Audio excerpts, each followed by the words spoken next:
Giving you my grade 9 free fieldwork and everything you need to know for your AQA Geography Paper 3. Hello everybody and welcome to the Know All for GCSE channel. In addition to everything you need to know for your Geography Paper 3 content-wise, this video will also be containing some golden resources from Section A, having the 9-marker plan of everything you need to include, and then I will be giving you my physical and human fieldwork, all of the content, answering all of the possible questions, and this should be especially helpful for those of you who can't find their fieldwork or who don't have much data or who don't really know what to do with all of the coursework that they've been doing. Hence, I would really appreciate if you could subscribe. We're trying to get to 100k and let's see how far we can go with that. So let's begin by looking at Section A, which is the issue evaluation, but you also have Section B, which is a fieldwork. So Section A has got a pre-release. It's different every year, and there's always copyright restrictions on it. So I won't be able to show that, but you guys should all be given a booklet. In the case of 2024, it's about the UK Housing Challenge and the Tudley Village proposal in Kent. Last year was on the Cayman Islands, so it's a different topic each year. However, Section B fieldwork is always going to be the same thing. It's based on the physical and human geography fieldwork that you have done. Don't worry if you don't know anything about it, we'll be going through that. Now you can use the timestamps to move around the video based on what you need to know. Now, although past papers up until 2022 say that the paper will be an hour long, 2023 onwards, so including this year obviously, it will be set for 1 hour 15, and that's for the AQA board. So let's begin by looking at Section A, issue evaluation. That's often what it's called. And the reason why it's an issue, because there is an issue that's happening in terms of geography, and you've got to evaluate in your final 9 marker which side you're on. So the majority of the questions you'll be able to answer. You'll be given the pre-release in the actual exam. So sometimes they even go straight into directing you in the question. So in this case, it says study figure 3, and then they've got like a little quote there, and it says give 2 differences in age distribution. So they will direct you often to different parts of the booklet, and normally each figure corresponds to each page. So figure 1 is page 1, figure 2 is page 2, etc. And you just literally have to, it's almost like comprehension from SATs, copying and pasting. So you don't have to revise or memorize any stats. You'll be given the booklet. It's all about gaining familiarity with it, okay? So gaining familiarity with which information is where in your booklet, because obviously you're given it beforehand. So as long as you know that if you're asked about a certain thing, which page you could quickly flick to know where that information would be sourced. Not too much required there. Now, here are 10 key terms, and these came from the Save My Exams website, and they suggested that these 10 terms you need to be aware of. They could possibly ask you to define them, and this is probably one of the only things that stretches outside of the pre-release booklet, because they won't define them necessarily. So here we'll be going through all 10 of them. If you understand them, then skip to the timestamp while we move on to the next section. So, urban, rural, fringe, what is that? By the way, the picture in the background is always going to be tied to whatever we're talking about. So this is the transition zone where urban and rural areas meet. It's characterized by mixed land uses, so sometimes it's used for residential housing, sometimes it's used for commercial land and shops, and sometimes it's used for agriculture. Urban rural fringes often experience pressure for development and expanding urban areas. So loads of development companies want to take that land and make money from it, monetize it. Then you've got urban sprawl. So urban sprawl is the uncontrolled expansion of urban areas. We're definitely seeing that with London getting bigger and bigger into the surrounding countryside. It's typically characterized by low density housing, increased reliance on cars, and loss of natural habitats. It can lead to social, economic, and environmental issues such as increased traffic congestion and pollution.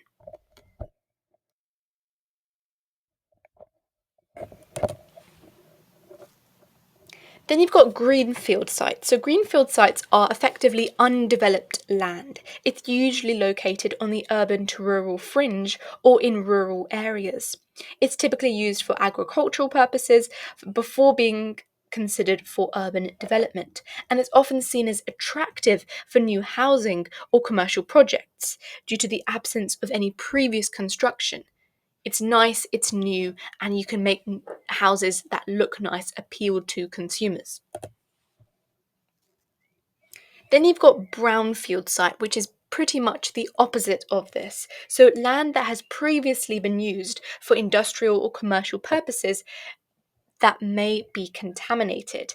It requires a lot of cleaning up before it can be redeveloped or repurposed for something else.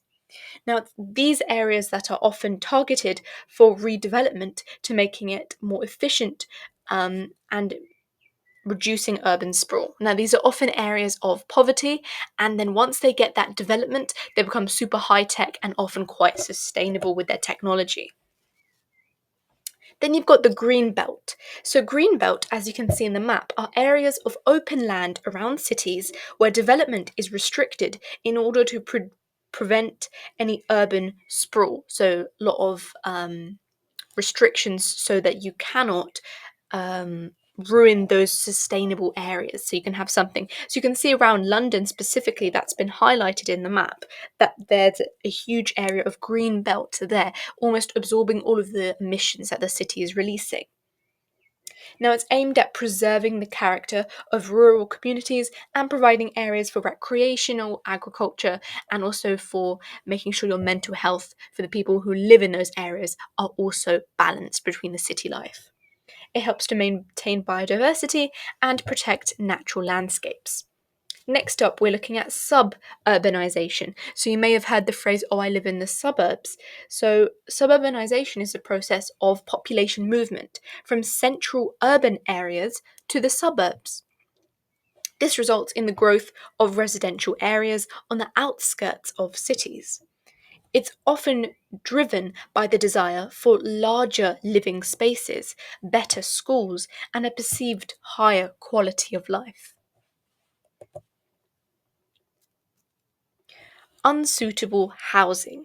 Unsuitable housing is housing that does not meet the minimum standards for health, safety, and comfort. It can include issues such as overcrowding, poor construction, inadequate heating, or lack of sanitation facilities. It's often found in both urban slums and neglected rural areas. Now, just a bit of history for you, post World War, because of a lot of the bombing that had happened, it was kind of good because the bombing had got rid of a lot of the urban slums, so it allowed the construction of much better quality housing. That's an example for you. Garden settlements. So these are a planned community which is effectively designed to combine the benefits of the urban environment with the countryside. Features include green spaces, local amenities, and sustainable living practices. The aims are to provide a high quality of life with a focus on community and environmental sustainability.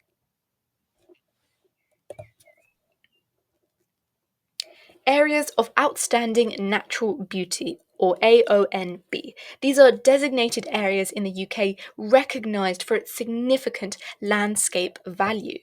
They are protected in order to conserve the biodiversity and also to enhance its natural beauty.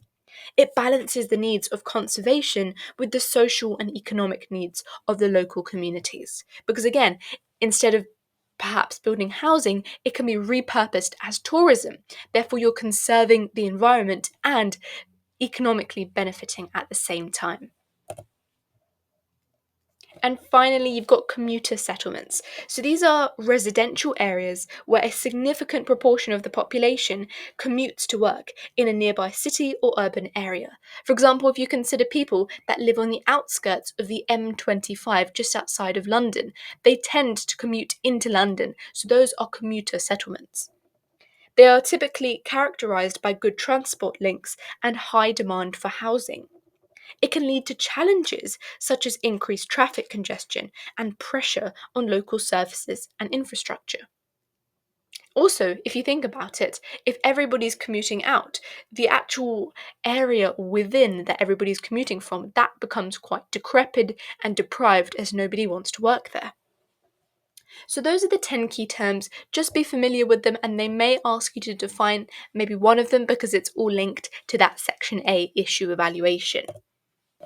We are now going to be moving on to the 9 marker that you could be asked at the end of the Section A. Do you think that the proposed Tudley development should go ahead? Now, I would recommend looking at the Save My Exams resources because they have a lot of for points and against points, and it's all about just getting that into your 9-mark paragraph. So, the National Housing Federation, the NHF, would support the development because they believe that the development will provide affordable housing and help to solve the housing crisis. They said in a quote, "We're concerned measures to protect the Greenbelt at any cost will prevent otherwise sustainable development close to existing communities from being built." So they're suggesting that if there's too much sustainability, there won't be enough houses for people. Business owners are likely to be happy. They will welcome the plans because it would increase their customers and boost the local economy, increasing their profit margins. Home buyers will be in favour of new housing, particularly if it's affordable. Some locals said, "I have a son who has been looking for a two-bedroom home here, and he just can't afford to live in Tonbridge. He's now looking at places in Medway towns." Property developers would prefer to build on Greenfield sites because they don't have to be concerned about working around existing infrastructure and the cleaning up costs of developing Brownfield sites. There are numerous opportunities out there. The fact remains there's a lot of land and we don't have enough homes for people to live. Now let's consider some of the against points. There are concerns that the new shops, cafe, and retail will take customers away from existing businesses and create additional traffic. On top of that, you've got the CPRE, the Campaign to Protect Rural England, and they oppose the development at Tudley because they argue that the development would cause increased traffic and congestion, and it should be on brownfield sites, not greenfield sites, because they estimate that building on brownfield sites across the UK could provide 1.3 million homes, and obviously it's much more sustainable in the long term to do that. On top of that, you've got loads of campaigning groups, the parish council, and residents who have some key points against it. They say increased traffic, more congestion, the existing infrastructure will not be sufficient, and the new infrastructure will not be in place for years. The housing prices will not be affordable. It will lead to the destruction of hedgerows and woodlands, which are valuable habitats, so the loss of biodiversity, the loss of protected species, there will be destruction of footpaths caused by the local community, and there will be the risk of flooding because of the additional impermeable surfaces, i.e., because everything's made of tarmac and rock, there's no place for the water to be absorbed by the soil, so it builds up and you're more likely to have a flood. Okay, so that is it for our revision on Section A. Let's move on to Section B, where I've got an amazing golden resource for you guys. So this is all about the physical and human fieldwork. So whether you went and looked at coasts or rivers for your physical, and then your human, if you looked at shopping centres or areas of new development. So here are the bullet points which I've formulated that are everything you need to know for your fieldwork. I would recommend, if you have all of your data, to organise it in terms of those bullet points because those are the things that they could ask you about.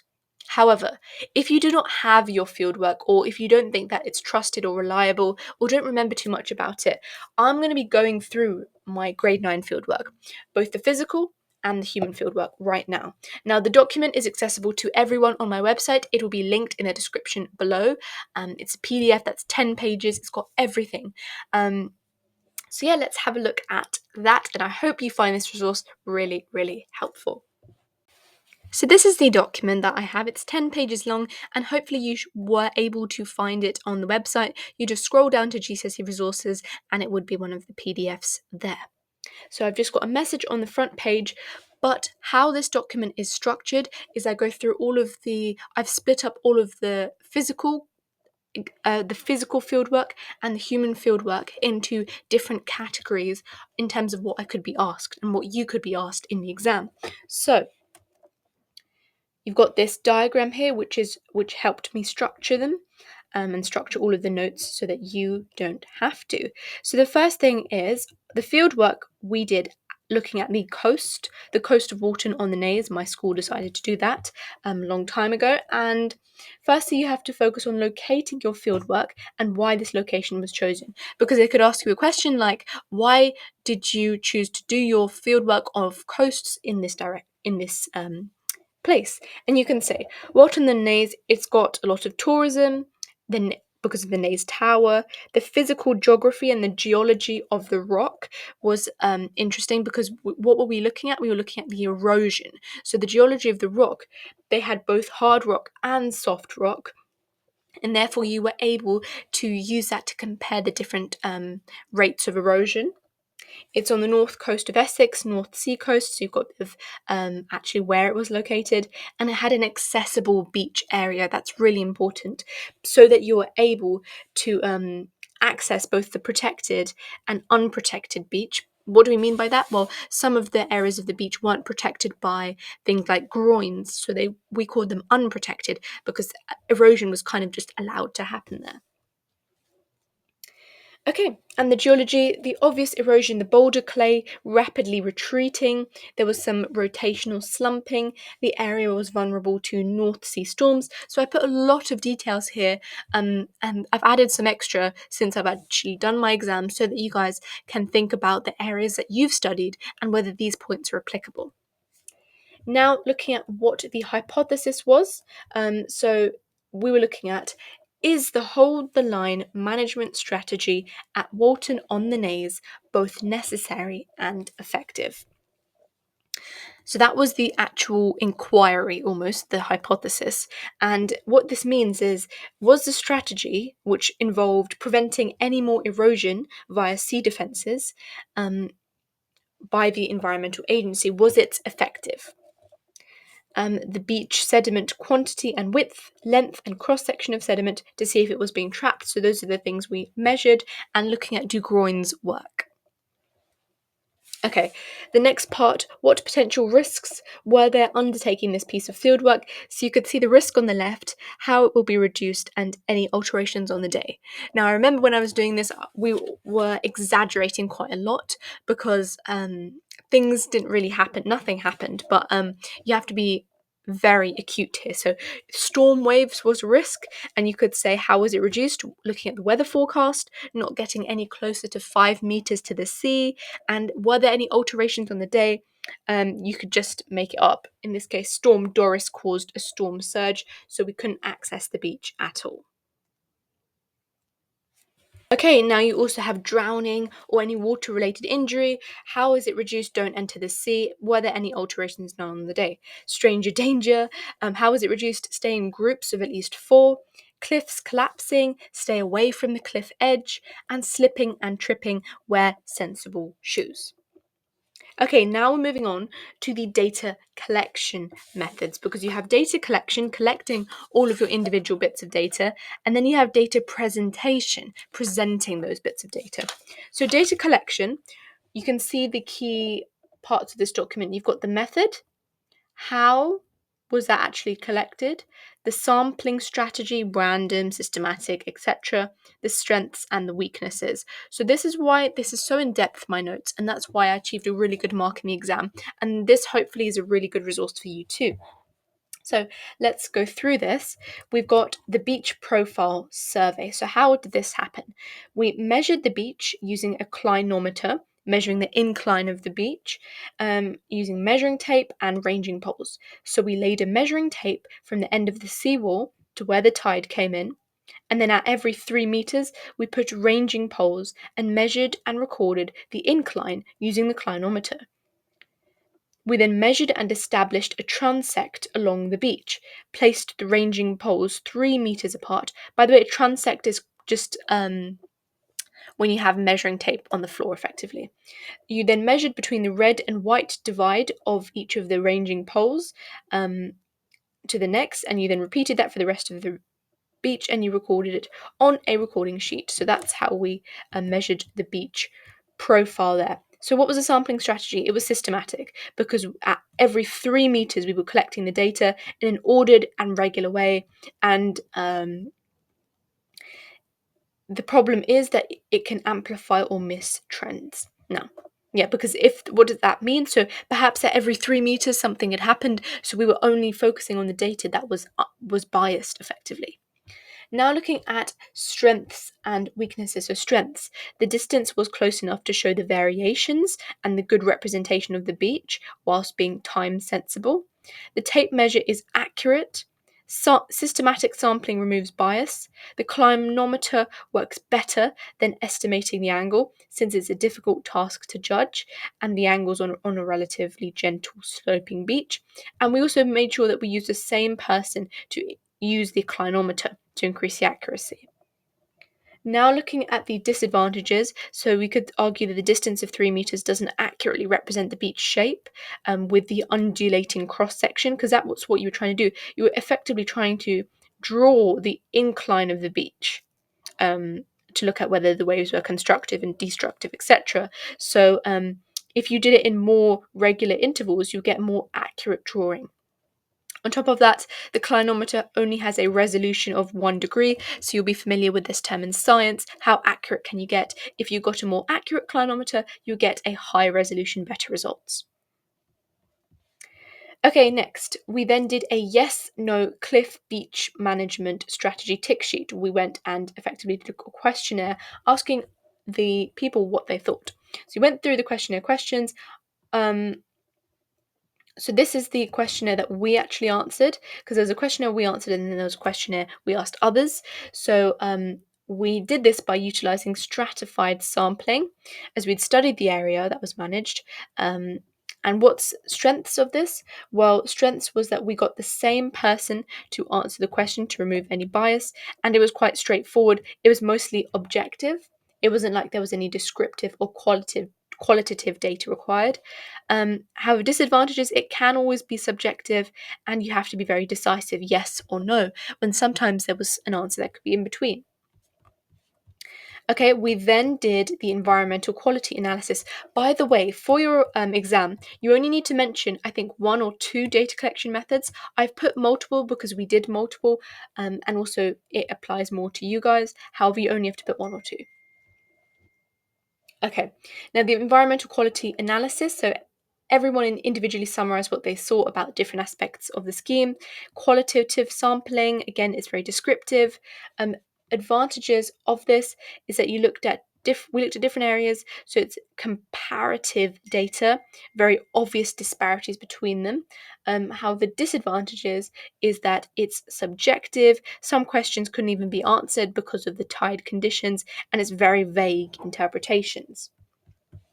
We also did questionnaires where we asked individuals who lived their residence about their environment, and this was quantitative and qualitative because the questionnaire had aspects of both. Advantages, each of the questions were related to the hypothesis. It gives numerical data which can actually be analysed and dealt with, the same person throughout, and the respondents can say they do not know, rather than giving speculative and unreliable answers. However, some disadvantages of this was that not everybody wanted to speak. There wasn't a wide range of answers. Remember, we only did it to 3 people.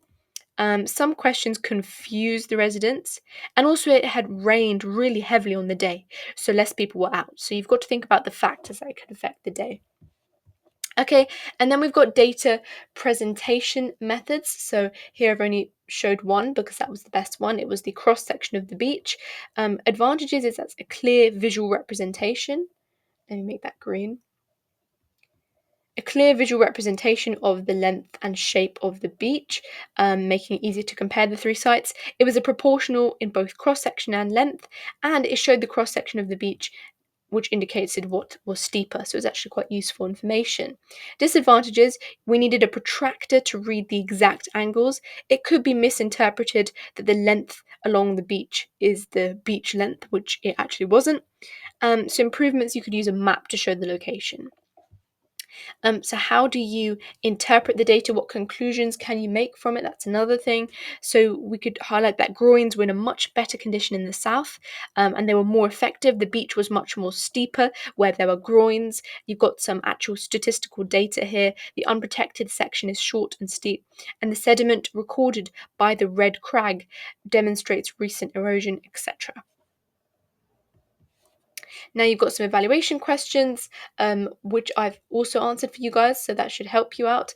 Are the defences necessary? So you're balancing up the different parts there. The defences are necessary because they protect local businesses, they protect the local tourism, the Naze Tower. On top of that, you're looking at rotational slumping of the boulder clay geology. It's at a very high annual rate, and therefore the residents must be protected. Now you've got, are the defences effective, strengths and weaknesses of the project. So again, you're focusing on accumulating all of the advantages and disadvantages I've spoken about into nice paragraphs. By the way, these were all exam questions that I had, past exam questions I had answered, so you guys can use that to help guide you. How can you improve the project? So for this, you could say analyze how the beach profile and cliff retreats at differently in the winter, because we've gone in the summer, so you can talk about the different periods of time. Also, you could alter the questionnaire sampling strategies in order to get a wider variety of respondents through stratified, for example, because we didn't really use that too much. How to use secondary data, that was asked one year, and you can just say we use Google Maps to draw the beach profile. We use the weather and tidal data predictions and forecasts to decide whether it was safe and to monitor the risks. How did you ensure that the data, that your results were accurate and reliable? Again, repeating the data, taking averages. Also, because if you think about it, a lot of people in your year would all be doing the same field work. So what our teachers did was they kind of did averages of the data, so that made it even more reliable. And there's some exam questions here which you can go over. We're now going to look at the human fieldwork where my school did it about Stratford Shopping Centre. So the title was Comparison of Quality of Life in Two Adjacent Areas of East London. So location. This was a past question. It said assess the suitability of the location for your human geographical inquiry. So firstly, it was quite accessible. There were no restrictions. It was an easy walking distance. It was a good location to show the differences in inequality because of the recent regeneration in some parts of Stratford because of the 2012 Olympics. Newham was one of the most deprived areas of London, so it's a great indicator of inequality. And we look specifically at the Carpenter's estate, and you can collect a wide range of data, and it was able to do that all in one day. How did this investigation link in geographical theory to what you had studied? Well, you're looking at urban regeneration projects and redevelopment, urban sustainability, the environmental quality, so a lot of things you could link. Key factors about the location: urban sprawl, that's spelled incorrectly, sprawl, SPRAWL, had been happening. Building into farmland, for example, 1 billion master plan of the Carpenter's estate, a lot of money had been spent on the recent regeneration. So that was the hypothesis. What were the potential risks in undertaking this? So injury due to traffic, you could say cold and hypothermia, the terrible weather, falling into the local river. And how could those be reduced? Only using designated crossings, wearing layers of clothing and bringing waterproofs, and maintaining the same distance from the river. Okay, so here are some data collection methods. I have recorded 3. So we looked at an environmental quality survey. There are the equipment used, and you can see the sampling strategy was stratified. We did a word cloud, which was qualitative, and then we did a crime and vandalism survey in which we had to fit in different pieces of data that's quantitative. So advantages, well, the environmental quality survey was quantitative, it was easy to compare, it's good to show inequalities in the environment, the same person did it, and it's easy to carry out and use precise criteria. You can see the same sort of advantages as you go down. And disadvantages, examples, it could be subjective. It's not a direct measurement. Like, we're not actually measuring anything. We're kind of using our own biases in our head. And we're also, thinking about it, we're comparing the housing area to what you've experienced, to what your housing area is like. So it's very, very subjective in that way compared to the coastal ones. Okay, and then the data representation, there was a locator bar chart that we did, or we did a dispersion diagram from the environmental quality survey, or dispersion graph.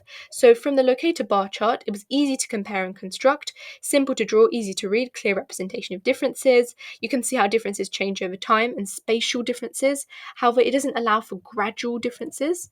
Now it's represented with the dispersion diagram, it's representative of the height of the value. It shows averages, removes anomalies, very easy to compare, can identify key figures like median, upper quartile, lower quartile. However, it doesn't show spatial differences. So a combination of both you can talk about in the exam are the best possible way.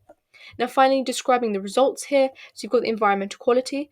We spoke about how the interquartile range with the specific figure shows how that is much larger than in East Village. So we compared East Village to Carpenter's Estate, two specific areas, and you can read this further on the document to highlight what we got from that, the analysis of the interquartile range. The overall idea was that the East Village environment is maintained much more regularly than the Carpenter's Estate. Carpenter's Estate is in bad quality because of inequality in funding, planning to demolish the estate, and reduce the need to improve social housing. Okay, and now I actually did a 9 marker for you guys about this. So to what extent were the results helpful in reaching a reliable conclusion? So you can read this, firstly maybe answer yourself to see what you can talk about, and here is a really good essay for you guys to use. I added some more points here, and yes, so that is it. That is the document. I hope you found this resource helpful, and that also marks the end of the video. So thank you so much for watching. It means so much that you're here. Hopefully we can get to 100k subscribers, and good luck with your exam. Tell me how that goes.